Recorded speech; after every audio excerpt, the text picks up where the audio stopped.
аз 27 то 3 октябр пойтахти Тоҷикистон шаҳри Душанбе мезмони боз як чорабинии қоравии чемпионати Осиё оид ба моҳрибаҳои омехтаи ғайрикасбӣ мегардад, ки ин беш аз 50 нафар дастпарварони Федератсияи таҷмафи Ҷумҳурии Тоҷикистон дар ин ҷо тамринҳоро ба роҳ монданд ва машқҳои дастаҷамиро идома медиҳанд то дар мусобиқаи мазкур иштирок намуда шарафу ному нанги миллати тоҷикро муаррифӣ кунанд. Чемпионати Осиё аз 27 то 3 октябр миёни варзишгарони 18 то 20 сола ва аз 20 сола боло доир мешавад. Толори варзишӣ ба тозагӣ бунёд намудаи 55 ҷим камбат давоми 2 моҳи охир аст, ки барои 50 тан аз варзишгари беҳтарини риштаи моҳрибаҳои омехтаи ғайрикасбӣ макони тамринии доимӣ табдил ёфтааст. дар ин толор беҳтарин размгарони кишвар гулчин шуданд ва онҳо ба дуюмин чемпионати расмии Осиё, ки дар Тоҷикистон баргузор мешавад, омодагӣ мебинанд. Ҳамарӯза қабл аз шурӯи тамринҳо варзишгарон нахуст аз ташхиси тиббӣ гузашта, баъдан тамринҳоро шурӯъ мекунанд. Федератсияи таҷмафи кишвар бо ин мақсад мехоҳанд, ки варзишгарони мо дар чемпионати Осиё натиҷаи дилхоҳ нишон бидиҳанд.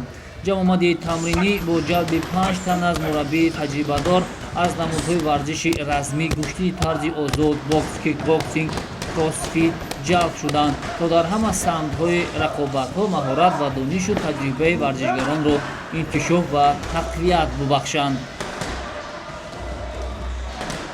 дар байни 2 сол мо тавонистем худро аз ҷиҳати хуб нишон диҳем, аз рӯи натиҷа, аз рӯи рафтор, аз рӯи фаъолият, ҳамааш бо роҳбарии раиси федератсия Ҷураев Даврон тавонистам, ки федератсия дар ин муддати кӯтоҳ як обрӯи хосаи худро гирад ва ҳамин сабаб шуд, ки федератсияи байналмилалӣ IMF пешниҳод намуд, ки баргузории чемпионати Осиёро дар ҷумҳурии Тоҷикистон шаҳри Душанбе кунем.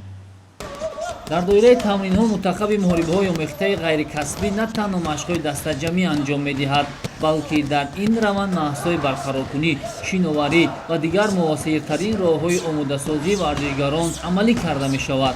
онҳое ки барои иштирок дар чемпионати Осиё сабти ном шуданд, чемпионҳои ҷаҳон Осиё ва ғолибони мусобиқоти байналмилалию ҷумҳуриявӣ мебошанд. ҳамзамон федератсияи таҷмафи кишвар якчанд чеҳраҳои навро аз ҳайати ҷавонон ба тими асосӣ ҷалб сохтааст.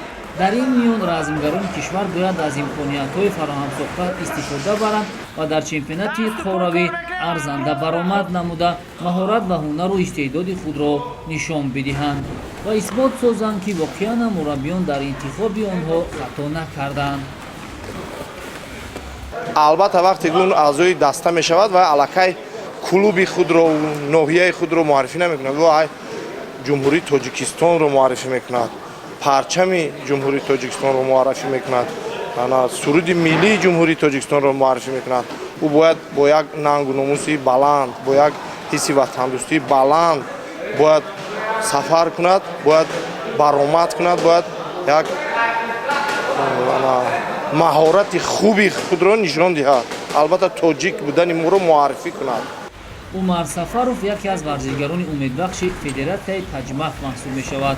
Умар дар ин шабу рӯзҳо дар қатори дигар ҷавонони размгару қавииродаи кишвар ба чемпионати Осиё омода мешавад.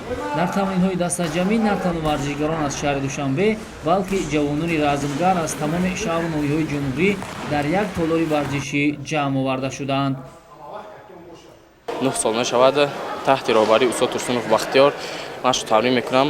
худи ҳозир дар толори варзишӣ бо ҳамроҳии варзишгарон ба чемпионати Осиё, ки дар ҷумҳурии Тоҷикистон баргузор мегардад, дар ин мусобиқа мо бо ҳамроҳии рафҳамсафамон дар ин мусобиқа тайёрӣ истодаем. тайёрии мо хеле хуб мебошад. мо ки музибони ин мусобиқа ҳастем, бояд тайёрии худро пурзуртар кунем, ки дар мусобиқа ба сатҳи баланд иштирок кунем.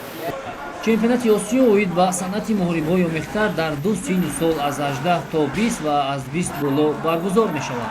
Федератсияи таҷмафи Тоҷикистон бо дастгирии мақомоти иҷроияи ҳокимияти давлатии шаҳри Душанбе мусобиқаи мазкурро дар қасри теннис ва маҷмӯаи варзишии обӣ баргузор карданиянд. то ба имрӯз беш аз 15 кишвари Осиё барои иштирок дар чемпионати Осиё оид ба санъати моҳрибаҳои омехтаи ғайрикасбӣ сабти ном карданд ва варзишгарони кишвар дар ин мусобиқоти минтақавӣ барои комёбӣ ва музаффариятҳоро орзумандем.